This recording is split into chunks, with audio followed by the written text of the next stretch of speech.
В эфире программа «Актуальное интервью», в студии Дарья Короленкова. Здравствуйте.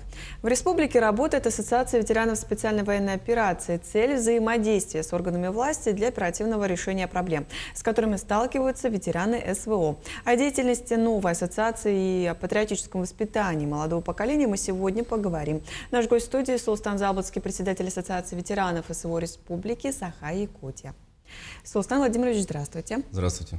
Давайте начнем с того, что расскажите, пожалуйста, вообще, как и для чего создана ассоциация ветеранов СВО Якутии, сколько человек она вообще объединяет у нас в городе, может?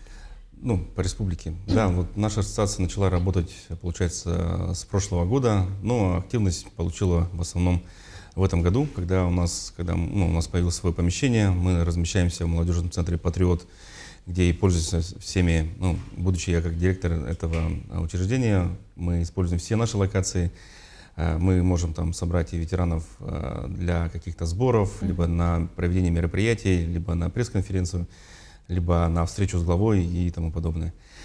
Вообще у нас около 300, неофициально, конечно, чуть больше, но в связи с тем, что у нас реестр постоянно обновляется, поэтому у нас идет увеличение количества наших ребят. И самое главное, чтобы ребята не оставались одни. Это вот самое главное, чтобы мы объединяли всех ветеранов специальной военной операции в нашей республике, вне зависимости от должностей, подразделений, направлений и тому подобное. Добровольцы, контрактники, казаки, ЧВК и тому подобное. У нас ребята объединяются и друг с другом общаются вообще с разных подразделений. А какие муниципальные районы объединяет? Да, мы сейчас, конечно, стремимся к большему, но сейчас объединяет 6 муниципальных районов. Поэтому перед нами поставлена задача, чтобы мы, Ассоциация ветеранов СВО Республики Саха-Якутия, была непосредственно во всех районах. Я думаю, это задача исполнимая. В ближайшее время мы уже это в работе, поэтому мы эту задачу выполним. Может, перечислим районы? Да, конечно, в Волданском, Алекминском, Усулданском, Кобяйском, Мегино-Кагыласском и в этих районах. А как ветераны СВО могут вступить в ассоциацию? Какой там перечень? Официально, если то нужно подойти в молодежный центр «Патриот», там, где можно написать заявление администратору, он потом передаст заявление, паспортные данные, согласие на обработку персональных данных, какие-то анкетные данные, там заполнить надо будет. И самое главное, это справка об участии на СВО, которая есть в госуслугах, она выдается через 2 минуты, как только ее запросишь.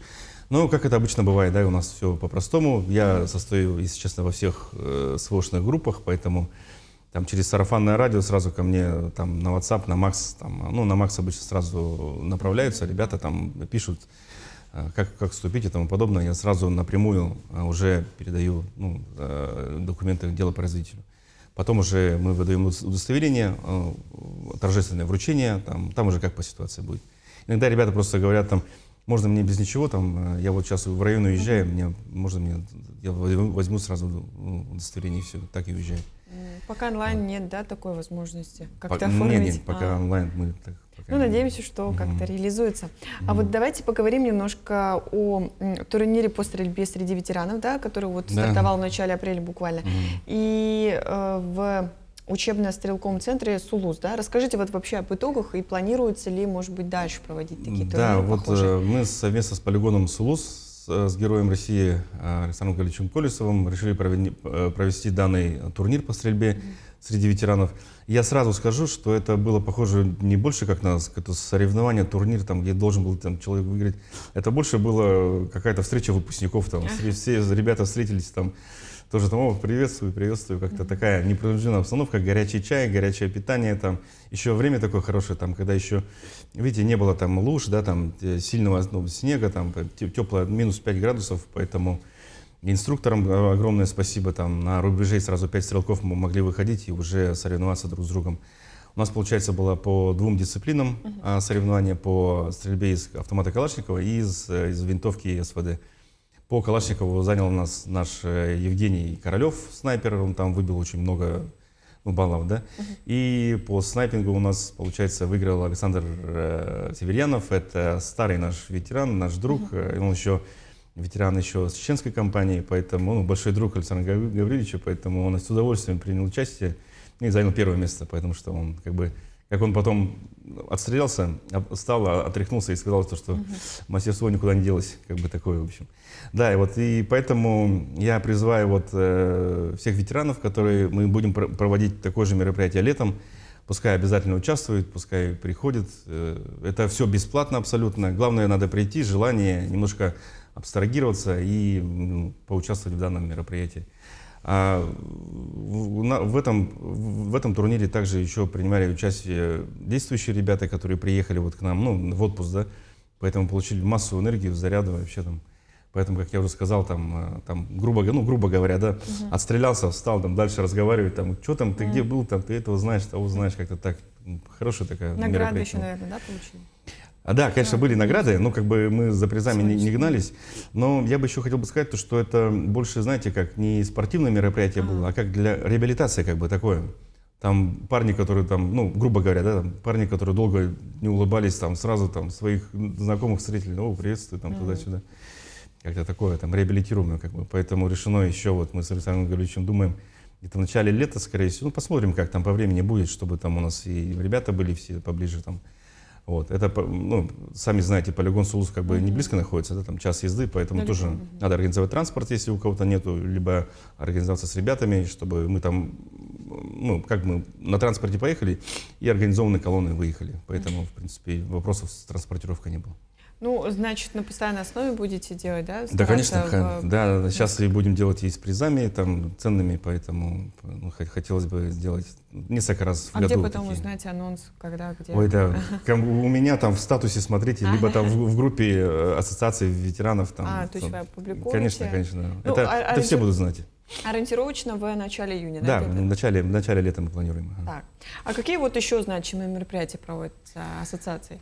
Смотрите, сразу скажу, да, в общем, ветеранское наше движение, оно все-таки не просто так появляется, да, ветераны, да, оно появляется вследствие военных действий.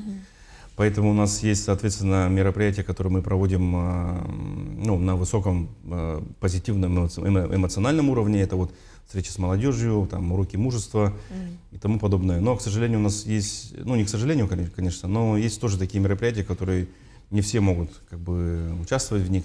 Допустим, мы недавно участвовали вместе с окружной администрацией СМУП-Ритуал Субботники на месте захоронения наших павших воинов. Мы проводили с ребятами собрались, попросили нас оказать содействие. Мы приехали просто на кладбище, где ребята лежат, были очень много снега, и надо было, чтобы родственники подошли к своим родным, к своим сыновьям, отцам, братьям, дедам, да, чтобы не через снег переступая, мы попытались очистить от снега, в общем, да, то, что замело за зиму. Такие мероприятия тоже есть. Не все, конечно, ребята наши могут принимать участие в таких мероприятиях, но делать это надо Поэтому для родственников это очень ценно, а для нас это памятно, мы всегда будем помнить наших ребят. Рустам Владимирович, вы еще и сказали, что работа ведется с молодежью, да? Вы являетесь руководителем молодежного центра «Патриот». Вообще, какая идет работа сейчас по патриотическому воспитанию детей, как идет взаимодействие, встреча именно с ассоциацией ветеранов, да? Да, как вы поняли, я являюсь директором «Патриота». Очень много у нас мероприятий, что удобно, проходит в самом молодежном центре «Патриот». А для этого мы зовем наших ветеранов. У нас очень часто принимают участие наши герои. Тута, Танка, Леша, Александр Григорьевич к нам тоже приходит. И у нас есть такой, не урок мужества, а есть личным примером. Это у нас такое взаимодействие. Мы набираем студентов, либо несовершеннолетних, обычно школьников, да, старшеклассников. И с ними беседуем прямо душа в душу, прямо честный разговор.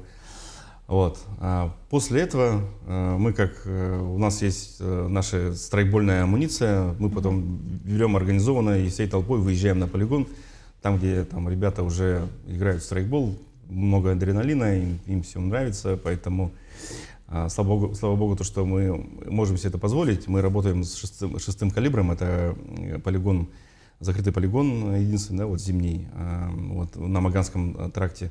И поэтому ребята нам тоже оказывают содействие по работе с молодежью.